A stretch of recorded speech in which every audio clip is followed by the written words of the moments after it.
Bismillahirrahmanirrahim. Elhamdülillah ve salatu ve selamu ala Resulillah ve ba'd. Allah Ta'alanın jardamı menen Peygamber sallallahu aleyhi ve sellem'den adep ahlaka baylanıştığı hadislerinden okup öğrenip paydalar alğanğa hareket kılabız.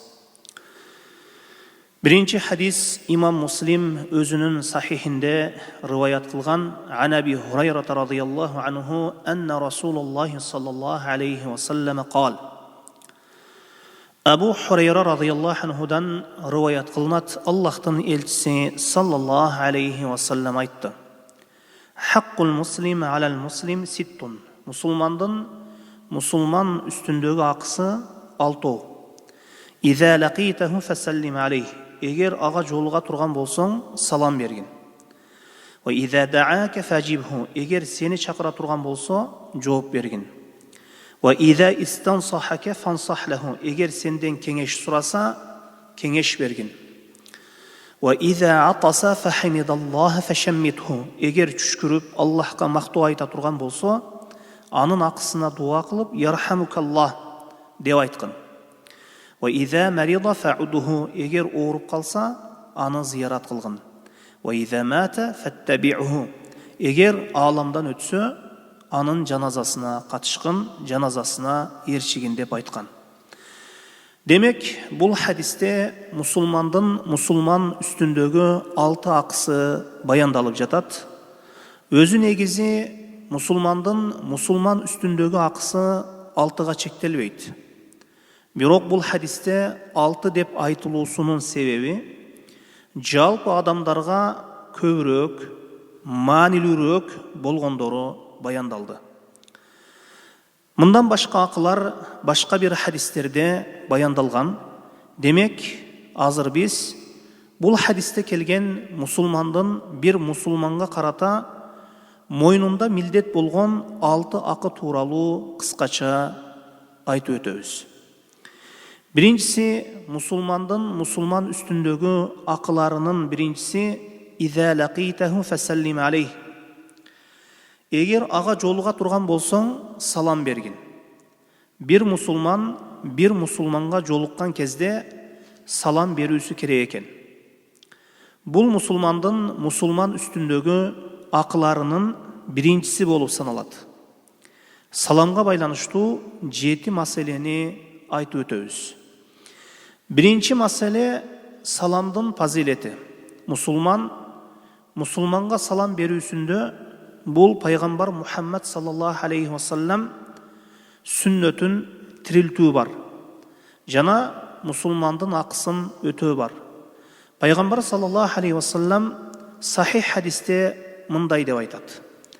La tadkhulunal cennete hatta tu'minu ve la tu'minu hatta tahabbu.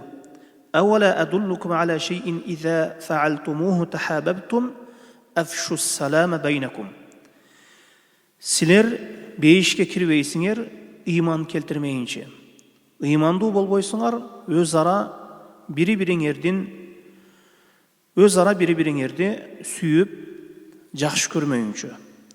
Силерди мына ушундай бир амалга багыттап коёюн бу. Эгер ошол ишти кылсаңар, özара ортоңордо сүйүү, жакшы көрүү пайда болот деп, кийин Аллахтын элчиси саллаллаху алейхи ва саллям афшус салама байнакум. Саламды özара араңарда жайгыла деп айтты. Ошондуктан саламды жайуу бул момун мусулмандардын ортосунда сүйүү, жакшы көрүү пайда болуусуна себепчи болот. Бул болсо имандын белгилеринен болуп саналат, ал иман болсо бейишке кирүү себептеринен болуп саналат. Демек, бул саламдын фазилети экен. Экинчи маселе, көңүл бурсаңыздар, мусулман үстүндөгү акысы ага жолукканда салам берүүсү деп айтылып жатат хадисте. Демек, тааныган адамга гана салам берилет бекен? Өкүнүчтүүсү, азыркы кезде көпчүлүк өзү тааныган адамга гана салам берип калды. Tanımagan adamına salam berбейт. Бул нерсе кишини сүннөттөн жана анын соогунан куржалак калуусуна себепчи болот. Кала берсе, ар бир жолуккан мусулманга салам берүү керек. Тааныган адамдын өзүнө гана чектелбөө керек. Тааныган адамына гана чектелбөө керек. Абдулла ибн Амр радıyallahu anhudan rivayet kılınat. Bir kişi gelip Peygamberimiz sallallahu aleyhi ve sellem'den soraydı. Enne raculen sa'alen nebiyye sallallahu aleyhi ve sellem eyyul islami hayrun? Kale tut'imut ta'am ve taqra'us salam ala men arafta ve men lem ta'rif. İslam dinindeki kaysı amal en жақшы деп soraydı. Peygamberimiz sallallahu aleyhi ve sellem cevap berip aytты. Тамақ берүү, таныған, танымаған кишиге салам берүүң деп айтты.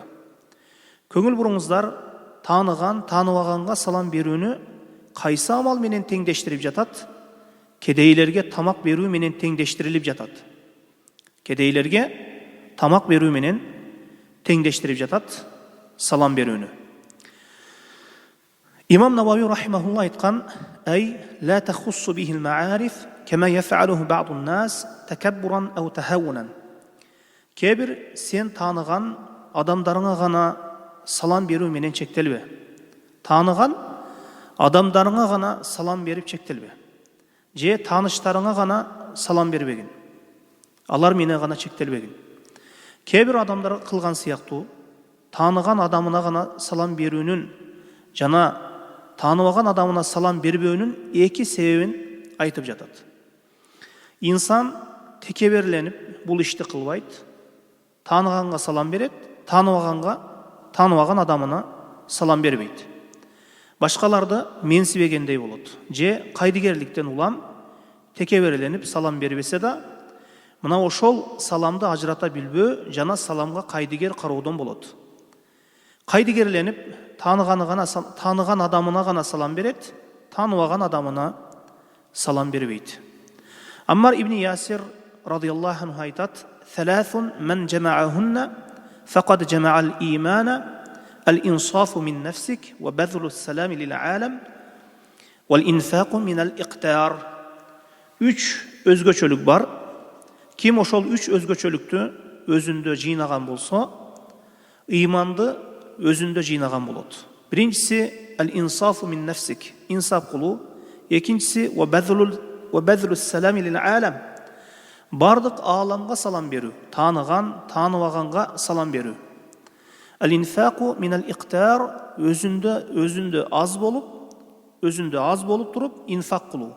Өзүңүз муктаж болуп туруп, өзүнө керек болуп туруп башка бирөөгө ыра көргөн адам. Мына ушул үч нерсени өзүндө жыйнаган адам. Жана ошондой эле таныганга гана салам берип, таныбаганга салам бербөө бул кыяматтын белгилеринен болуп саналат экен.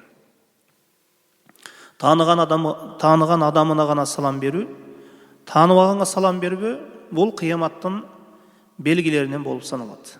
Рава al-İmam Ahmed an İbn Mes'ud radıyallahu anhu قال رسول الله صلى الله عليه وسلم إن من أشراط الساعة أن يسلم الرجل على الرجل لا يسلم عليه إلا للمعرفة. Kıyamet günün belgilerinin biri Peygamberimiz sallallahu aleyhi ve sellem aytат. Kişi özü tanıgan bilgenlerine gana salam berip kalat deyilgen. Tanımasa salam berbeyt. Bul emi kıyamet belgilerinden değildi. Salamga baylanıştığı üçüncü mesele salam berүүнүн ökümü vacip mi, je sünnet mi? Musulman üstündögi akısı dep aytılıp jatat. Akı vaciptike dalalat kılbayбы? Kebir alımlar mına uşul hadisten zahirine tayanıp vacip dep aytkan alımlar da bolgon. Бирок көпчүлүк алымдар баштан баш салам берүү сүннөт. Бирок саламга жооп кайтаруу, саламга алик алуу парыз деп айтышкан. Буга далил сыпатында Аллах Тааланын Ниса сүрөсүндөгү 86 аятты далил катары келтиришкен алымдар. Мына ошол аятта айтылынат: "Ва иза хуйитум би тахиятин фахайю би ахсана минха руддуха инналлаха кана ала кулли шейин хасиба." Силерге качан салам сыяктуу салам сыяктуу сөз же ишарат берилсе, андан да жакшыраак же болбосо өзүндөй кылып кайтаргыла. Чынында Аллах бардык нерсени эсептөөчү. Алымдар мына ушул аятка таянып, салам берүү сүннөт, жооп кайтаруу, саламга жооп кайтаруу парыз экенине мына ушул аятты далил катары келтиришкен. Эми сүннөттүгүнө далил эмне? Негизи акы важиптикке далалат кылбайбы? Мусулман үстүндөгү акысы дейилип жатат. Алымдар жок деп айтышат. Мына ушул хадисте айтылган 6 нерсенин барысы важип эмес. Негизи важиптикке далалат кылган болор эле, башка бир хадис келбегенде. Бирок башка бир хадистер менен жыйнап бирге алып карай турган болсок, баштан баш сүннөт экени белгилүү болот. Салам берүү баштан баш ошол биринчи кезекте баштан баш салам берүү сүннөт экени белгилүү болот. Бул хадистердин бири пайгамбарыбыз саллаллаху алейхи вассалам сахих хадисте айтат: "Ла яхиллу ли муслимин ан яхжура ахаху фаука 3 лаялин." Бир мусулман кишиге адал болбойт өз бурадарын 3 түндөн артык хажыр кылуусу. Мындайча айтканда, бурадарына 3 түндөн артык сүйлөбөй коюусу адал эмес. Мына ушул хадиске таянылып, салам берүү сүннөт экен дейилген. Эгер салам берүү важип болгондо 3 күн болсо да таштоого уруксат берилбеген болор эле деп айтышат алымдар. Ошондуктан баштан баш салам берүү бул сүннөт, ал эми саламга алек алуу бул парыз экен. Төртүнчү маселе салам берүүнүн сыпаты жана саламга жооп кайтаруунун сыпаты. Салам берүүнүн сыпаты эң азы ассаламу алейкум деп айтуу, ал эми толук сүрөтү ассаламу алейкум ва рахматуллахи ва баракатух деп айтуу. Мындан ашыкча кылынбайт. Башка бир сөздөр ашыкча кылынбайт. Эми жооптун эң азы ва алейкумуссалам деп кайтаруу. Эгер о тамгасын кошпой алейкумуссалам деп жооп берип койсо да мунун зыяны жок деп айтышат алымдар.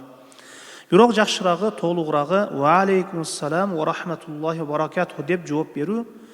Ибн Касир рахимахулла: "Ва иза хуйитум битахиятин фахайю би ахсана минха руддуха, инналлаха кана ала кулли шейин хасиба." Силерге качан салам же салам сыяктуу сөз же ишарат берилсе, андан да жакшыраак же болбосо өзүндөй кылып кайтаргыла. Чынында Аллах бардык нерсени эсептөөчү. Мына ушул аяттын тафсиринде айтат: "Ай иза саллама алейкум муслим фарудду алейхи афдала мимма салам." Эгер силерге мусулман киши салам бере турган болсо, ага ал салам бергенден көрө, анын саламынан көрө абзелирээк кылып кайтаргыла, же эч болбоду дегенде өзү салам бергендей кылып кайтаргыла.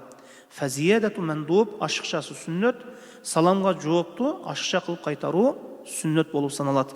Вал мумасала мафруда, ал эми кандай салам берген болсо дал ошондой өзүндөй кылып кайтаруу парыз дейт. Демек сизге ассаламу алейкум ва рахматуллахи ва баракатух деп айтса, мына ушундай түрдө салам берсе, ва алейкумуссалам деп койбоң, бул жооп болбой калды. Анткени анын саламына тең болгон жооп болбой калды. Анын саламына азыраак кылып жооп берип койдуңуз. Аят эмне деп айтып жатат?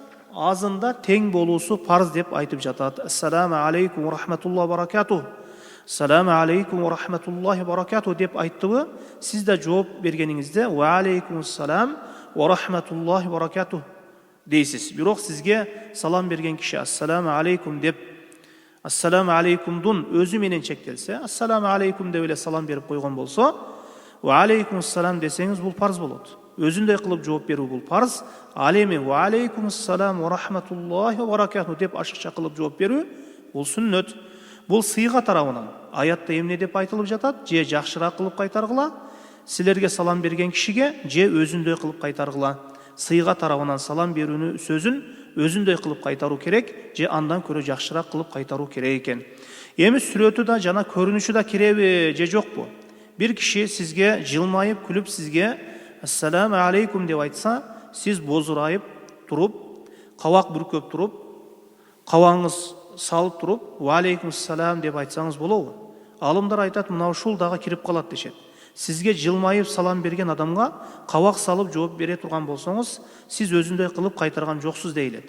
Демек, азында өзүндөй кылып кайтаруу үчүн ошол инсан сизге жылмайып күлүп салам бердиби? Сиз да алек алган кезде, саламга жооп берген кезде жылмайып күлүп жооп берүүңүз керек болот. Ошол өзүндөй кылып кайтаруу үчүн. Саламга байланыштуу 5-чи маселе мусулмандын мусулман үстүндөгү акысы иза лакитаху фасаллим алейх.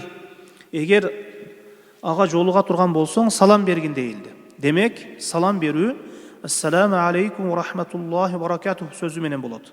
Бирок мусулман кишиге жолуккан кезде кутман таң деп айтсаңыз,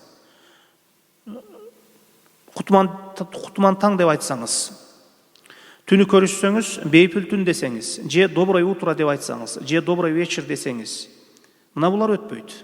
Муну менен салам берген болбойсуз. Антикени бул сүннөт эмес. Биринчи саламды бериң, ассаламу алейкум рахматуллахи ва баракатух, же ассаламу алейкум деп салам бериң. Кийин анын артынан алабал суроо, доброе утро, бейпіл түн, кутман таң деген нерселер кийин айтыла берет. Бирок сүннөт фасаллим алейх, ага салам берүү. Кудум ушундай сизге салам берген адамга ассаламу алейкум деп салам берсе, жакшыбысың деп жооп берүүңүз жетиштүү болбойт. Бирөө сизге ассаламу алейкум деп салам берсе, сиз ага карата ва алейкум ассалам деп жооп бербей, жакшыбысың, алабалың жакшыбы деп жооп берүүңүз жетиштүү болбойт. Биз айттык, аз дегенде өзүндөй кылып кайтаруу бул парыз болот. Кала берсе, имам Навави рахимахулла эмне деп айткан? Эгер саламды бербей, жакшылыкты каалай турган сөздөрдү айтып, бейпіл түн, кутман таң деп салам берген болсо, анын саламына жооп бербей койсо боло берет дейт. Ал буга акылуу дейт. Жахил киши болсо үйрөтүлөт. Дагы кээ бирлер саламдын лафзыны, сөзүнү колдонууда бузук колдонушат. Ассам деп, ассамукум деп айтат. Бул дегени, бул сизге өлүм болсун дегени. Ассаму алейкум, бул сизге өлүм болсун дегени. Саламды ассаламу алейкум деп бузбастан айтуу керек. Саламун алейка десе, бул Куранда келген, эч бир карама каршы жери жок, боло берет. Алиф ламсыз салам берсе, бул аяттарда келген, боло берет. Ассаламу алейкумдун ордуна же сиз ошол алиф ламды айтпай, саламун алейк десеңиз боло берет. Бул Куранда келген, муну эч кандай карама каршы жери жок. Алиф ламсыз салам берсе, бул аяттарда келген, боло берет. Эгер важиби эң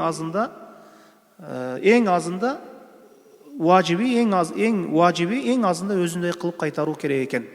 Ассаламу алейкум деп айтканга ва алейкум ассалам деп жооп берүү керек. Бул 5-чи маселе болду.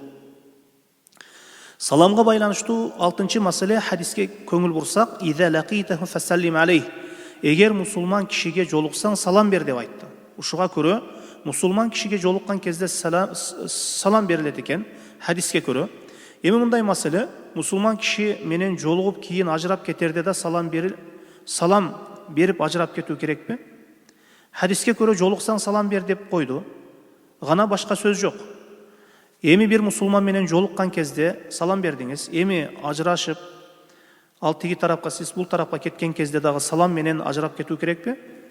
Башка убакытта салам бербесең да боло берет деген нерсе түшүнүлөт го. Хадисте салам бергин деп айтылып гана коюлду. Бирок башка бир хадистерде келет, кала берсе, бир мажлисте отурган мусулманда бир бурадарынан ажырап кетип жаткан убакытта салам берүүсү келген. Салам берүү жолуккан убакытта эмес, ажырап кетип жаткан убакытта да, мажлистен туруп чыгып кетип жаткан кезде да салам берип туруп чыгып кетүү хадистерде келген. Пайгамбарыбыз саллаллаху алейхи ва саллям айтат: "Иза инта ахадукум илал majlis falyusallim." Силерден бирөө мажлиске кирип келе турган болсо, салам берсин. "Фумма иза qama falyusallim." Туруп кетүүнү кааласа да салам берсин деген. "Фалайсат al-ula bi'ahqqi min al-akhirah." Алгачкысы кийинкисинен акылуураак эмес деп айтты. Кирип келгенде салам берүү, чыгып кетип жатканда салам берүүдөн акылуураак эмес. Балким чыгып кетип жаткан кезде да салам берүү сүннөт, кирип келгенде да салам берүү сүннөт болгону сыяктуу. Балким чыгып кетип жаткан кезде да салам берүү сүннөт, кирип келгенде салам берүү сүннөт болгон сыяктуу. Ошондуктан бир мусулман менен жолуккан кезде салам берүү сүннөт. Ал эми ошол мусулман менен сүйлөшүп, жумушту бүтүрүп, ажырап кетип, ошол мажлистен туруп кетип жаткан кезде дагы аны менен салам менен ажырап кетүү, ассаламу алейкум деп салам менен ажырап кетүү, алда ва алейкум ассалам деп салам менен ажырап кетүү бул сүннөт экен. Ошондуктан мусулманга жолуккан кезде салам берилет, андан ажырап кетип жаткан кезде дагы салам менен ажырап кетилет экен.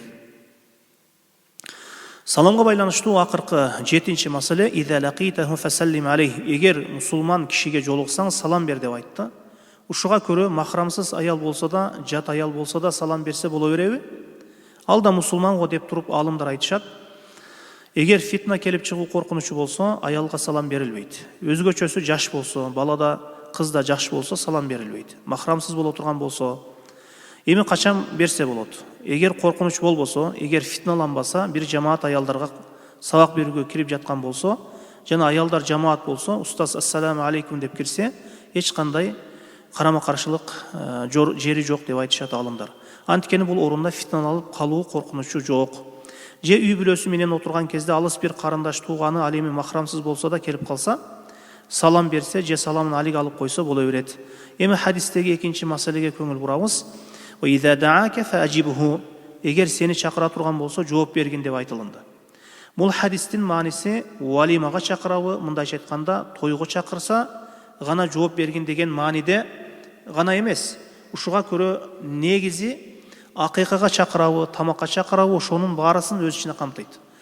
Бул тамакка байланыштуу, дасторконго байланыштуу, дасторконго чакырса, зияпатка чакырса деген мааниде. Бирок ар кандай жерге жүр деп айтса, кете бер деген эмес. Жүр ойноп келебиз деп айтса, бара бер деген эмес. Бул орундагы негизги маселе тамакка, конокко чакырса бар дегени. Хадистеги сөз важиптикке далалат кылып жатат. Бул мусулмандын мусулман үстүндөгү акысы деп айтылып жатат. Ушуга көрө көпчүлүк алымдар айтышат, мунун важип экени никах валимасына таандык деп айтышат. Нике валимасына, нике тоюна чакырылса, киши албетте баруусу керек. Бул важип. Ал да сизди чакырып, сиздин өзүңүзгө айтса, же пригласительный жиберди, сиз менен жолукканда нике тоюна келиңиз деп, мына ушул важип деп айтылат. Бир жамаатта же мечитке кирип туруп баарыңар баргыла деп көпчүлүккө жалпы айтылса, баарыңар өтө бересиңер, балаң күнү той деп айтса, деп айтылынса, бул важип эмес деп айтышат алымдар. Антикени сизди жеке чакырган жок. Колуңузга ошол чакыруу баракчасын берип жеке чакырган болсо, мына ошондо нике тоюна жооп берүү албетте важип болуп саналат. Ал эми мечитке кирип же бир жамаатка келип жалпы чакырган болсо, анда жалпы адамдар чакырылды. Антикени ал жерде сизди жеке чакырган жок. Ошондуктан жалпы жыйында чакырган болсо, баруу шарт эмес дешет алымдар. Көпчүлүккө айтканы сизди максат кылып айтылган эмес ал. Жалпын максат кылып айткан.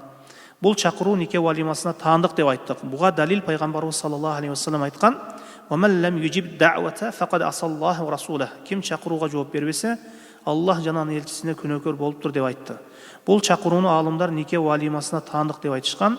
Акыйка башка ушуга окшогон бир нерсеге чакырса, аларга баруу важип эмес.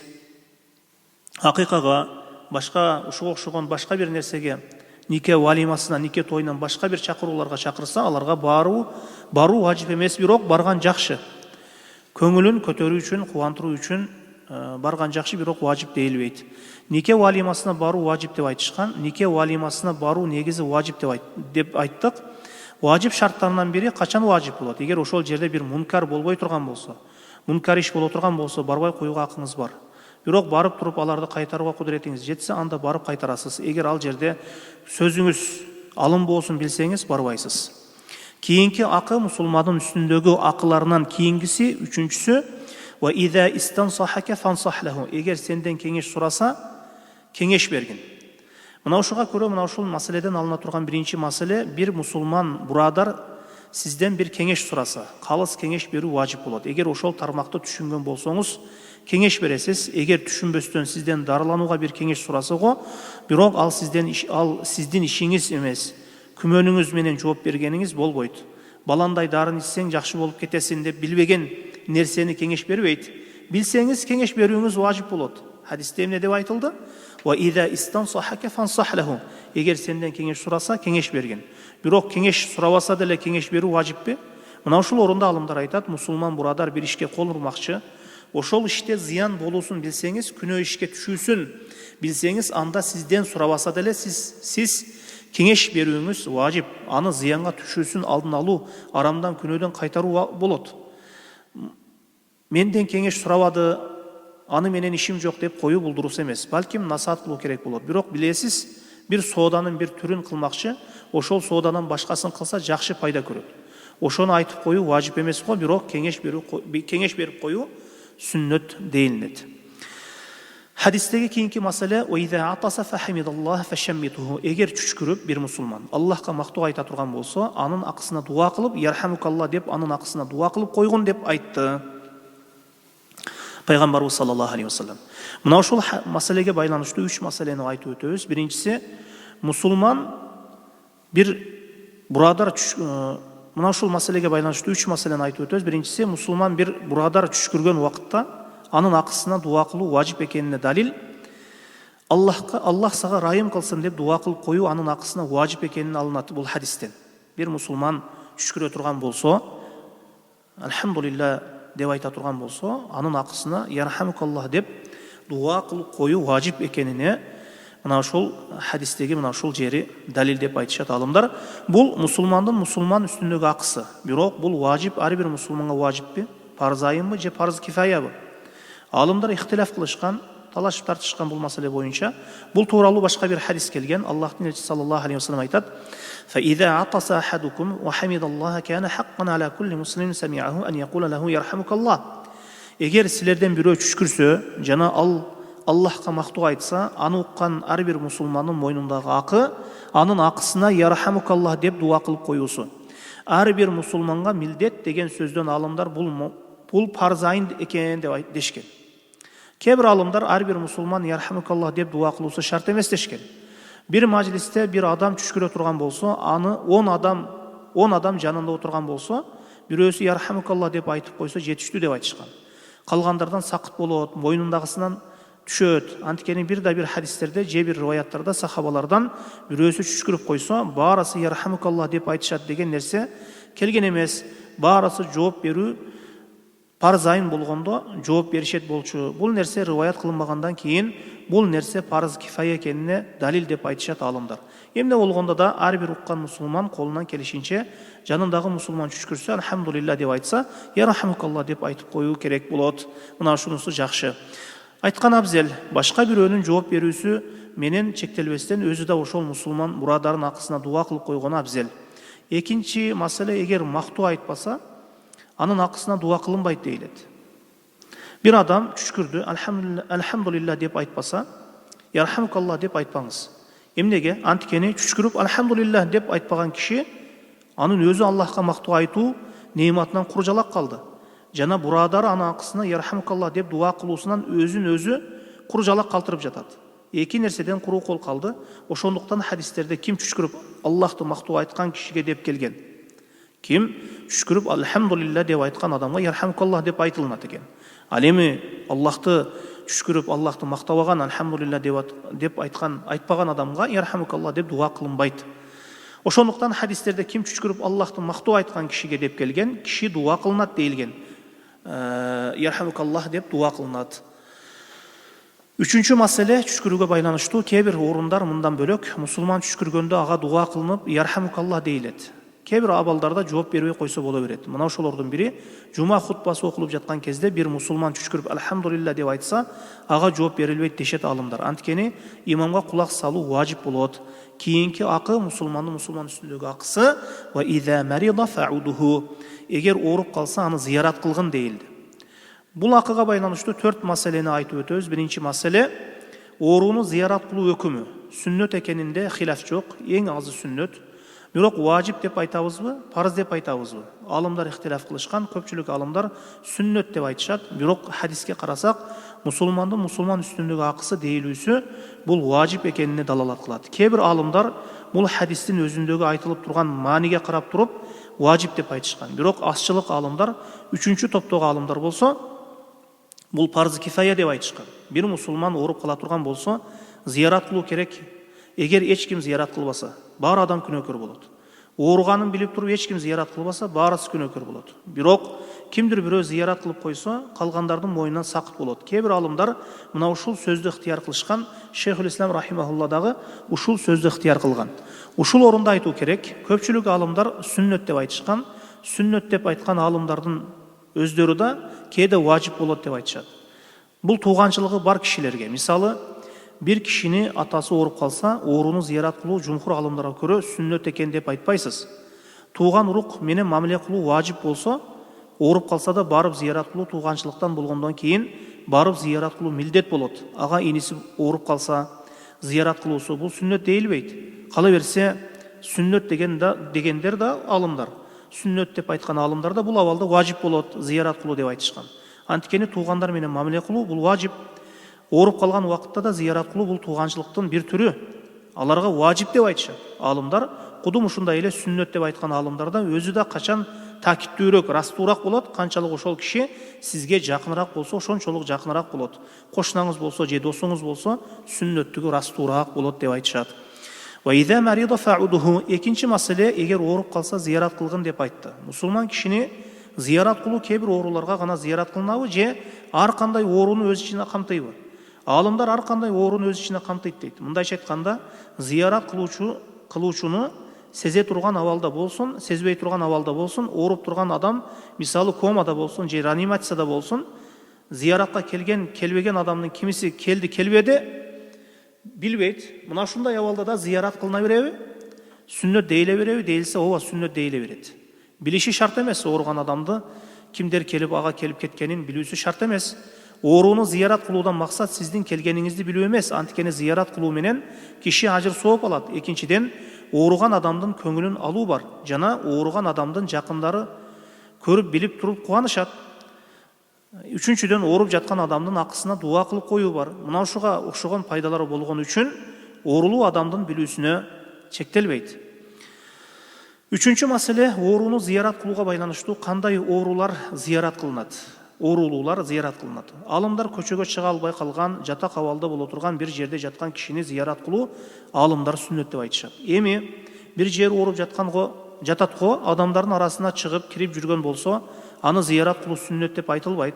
Кимдир бирөөнүн колу жаракатталган, базарга барып келе алат, колун гипс кылдырып алган, базарга да барат, мечитке да барып чыгып жүрөт, тойлорго да барып жүрөт. Мына ушундай абалда мындай оорулууларды бул орунда айтылган акылардан эмес, качан мусулман үстүндөгү акы өтөлөт, эгер адамдардын алдына чыга албай кала турган даражада үйдө болсо, больницада болсо, ушундай барып зиярат кылуу сүннөт дейилет. Эми ооруган киши, ошол ооруган киши колу гипстелген, базарга барып чыгып, үйгө кирип чыгып жүрөт, же мечитке барып келип жүрөт, же тойлорго барып келип жүрөт, мындай оорулуу зиярат кылынбайт. Эми ооруган киши мусулман болбосо, капыр киши болсо, насрани зиярат кылынабы же жокпу? Алымдар айтышат, эгер аны зиярат кылуудан бир пайда болсо, исламга чакыруу, исламга кызыктыруу, ушуга окшогон бир пайдасы болсо, аны зиярат кылынат дешет. Пайгамбарыбыз саллаллаху алейхи вассалам Мадинадагы яхуди зиярат кылды, бир яхудини зиярат кылды. Аны даават кылды эле, исламды кабыл алып, мусулман болуп өлдү. Пайдасы болсо зиярат кылынат деп айтышат алымдар. Бирок зиярат кылуунун пайдасы болбосо, исламга кирүү үмүтү болбосо, ошол адамдын зиярат кылуу шарт эмес. Бирок тууган урукчулугу болсо, жакыныңыз болсо, ислам дининде болбосо, ошону зиярат кылууга барса болобу дейилсе, барыла берет. Бул албетте бул туугандык акыны аткарууга, өтөөгө кирет, сиздин аны менен тууганчылыгыңыз болгондугу үчүн. Эми акыркы маселе хадистеги уйзамата фаттабиуху. Эгер өлө турган болсо, анын жаназасына катышкын, жаназасына ээрчигин деп айтты пайгамбарыбыз саллаллаху алейхи вассалам. Бул окуп жаткан хадисибизди имам Муслим рахимахуллах риwayat кылган. Бул маселеге байланыштуу 4 маселени айтып өтөбүз. Биринчи маселе, жаназага ээрчүү парзы кифая дешет алымдар. Парз айын эмес. Ар бир мусулман кабырга чейин ээрчип баруусу шарт эмес. Бул парзы кифая. Кимдир бирөөлөр мына ушул вазифаны аткарса, калган мусулмандар мойнунан сакыт болот. Эгер өлө турган болсо, анын жаназасына катышкын дегени, ошол үйдө жаназа окулса, кабырга чейин ээрчип баргын, же мечитте окулса, ошол кабырына чейин ээрчип барууга айтылат.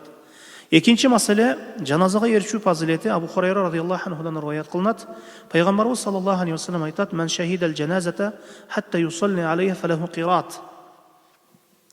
Ким бир жаназага күбө болсо, намаз окулганга чейин ага бир кыраат сооп берилет. ومن شهدها حتى تدفن فله قيراطان. Ким эми ошол өлгөн кишини көмүлгөнгө чейин күбө боло турган болсо, катыша турган болсо жаназасына, ага 2 кыраат сооп берилет. Ошондо о Аллахтын элчиси: "Вамал қиратан?" Кала: "Мислул джабалайн азимайн." Бул 2 кыраат эмне деп суралганда, 2 чоң тоо деп жооп берди. Кээ бир риwаяттарда Ухуд тоосундай дейилген. Жаназага катышуу фазилети тоодой соопко ээ болуу экен. Ар бир жаназага барган киши мына ушуну сезе билиши керек болот. Баланчы өтүп кетиптир, жаназасына барып койбосок уят болот деп айтсак, барсаңыз уяттан кутуласыз. Бирок сооптон куру кол каласыз. Сооп ниетинде барган жоксуз. Же биздин атабыз өткөндө келген, барбасак капа болот, барбасак болбойт, баланчанын жаназасында көрүнбөптүр деп айтпасын деген максаттар менен барылса, сиз өзүңүздүн максатыңызга жетесиз, бирок сооптон куру каласыз. Инсан бир амал кылуудан алдын токтоп, мына ушул пазилеттерди кыялынан өткөрүп, жаназадагы пазилеттерди кыялынан өткөрүп, соопторду кыялынан оюнан өткөрүп коюп баруу керек. Мына ошондо хадисте айтылган соопко жетишет. Үчүнчү маселе, эгер жаназага ээрчүүдө күнөө боло турган болсо, ээрчип баруу важип эмес дешет алымдар. Ээрчип баруу важип эмес дешет алымдар. Ээрчип барбаса да боло берет деп айтышкан. Мисалы, кээ бирлер музыка коюп алышат, капаланткан бир музыканы коюп алышат. Кээ бир адамдардын адатына көрө мына ушундай оондор менен, күйлөр менен, музыкалар менен алып кетилет. Мына ошондо жаназага барбай койсо боло берет. Мункар бир иш болгондугу үчүн, шариятка карама каршы иш, бир мункар иш болуп жаткандыгы үчүн. Төртүнчү маселе, жаназага ээрчүү. Жаназага ээрчип жаткан кишиге берилип жаткан бул фазилеттерден эң негизги көздөлгөн, эң негизинен көздөлгөн максат эмне? Жаназага ээрчип барат жаткан киши ибрат алуусу керек болот. Азыр адамдардын ининде адамдар көтөрүп бара жаткан ошол табыттагы киши да кече эле өзү бир жаназаларга катышып, бирөөнүн кабрына топурак салган киши эле. Кече эле жер үстүндө жүргөн киши эле. Эми өзү жер астына көмүлүп жатат. Энеден кандай туулган болсо, дал ошондой абалында жерге көмүлүп жатат. Эч бир нерсесиз дүйнөгө келген эле, эч бир нерсесиз дүйнөдөн кетип жатат. Дүйнөгө келген адам бош кол менен, куруу кол менен келген инсан бош куруу кол менен кетет экен. Ушундай ибрат алуу керек. Мени да башыма эртеби кечпи келет деп ибрат алып жаназага катышуу керек. Көпчүлүк азыркы кезде жаназада бирөө менен сүйлөшкөн, соодасын айткан, үстүндөгү кийими тууралуу сүйлөшкөн, карачы кандай сонун кийим кийип алыптыр, же бир саясатты сүйлөйт, дүйнөлүк сөздөрдү сүйлөйт, кээ бирлер ырсаңдап күлүп же каткырып күлүп турат. Ушундай учурда сүйлөшүп туруу ибрат албай, бул жүрөктүн ушундай учурда, ошондой жаназада сүйлөшүп туруу ибрат албай, бул жүрөктүн өлүп кеткенин, катып кеткендигин белгиси. Мусулмандын жаназага катышуу максаты ибрат алуу жана ажыр соопторго жетишүү. Ар бирибиздин башыбызда бул нерсе бар, бул акыйкат. Ар бирибиздин паспортубузда туулган күнүбүз жазылган, бирок өлөр күнүбүз жазылган эмес. Өлгөн адамдын ордуна өзүңүздү бир коюң, бир өлгөн адамдын ордуна өзүңүздү бир коюп көрүң. Кийин сизге убакыт берилсе, эмне кылган болор элеңиз? Аллах убакыт бергенин али болсо да, тирүү адам сезиш керек. Аллах убакыт бергенин али болсо да, тирүүлөр арасында жашап жатканын билип, жаназаны ээрчип баруу керек. Жана жашоону жакшы тарапка өзгөртүү керек. Ыйман көтөрүлүш керек. Мына ушул хадистен алынган кыскача пайдалар мына ушулар. Мына ушул хадиске амал кылууну Аллах Таала баарыбызга амал кылууда Аллах Таала өзү жардам берген болсун. Амин я раббал аламин. Субханака Аллахумма хамдик, ашхаду ан ла илаха илля анта, астагфирука ва атубу илейк.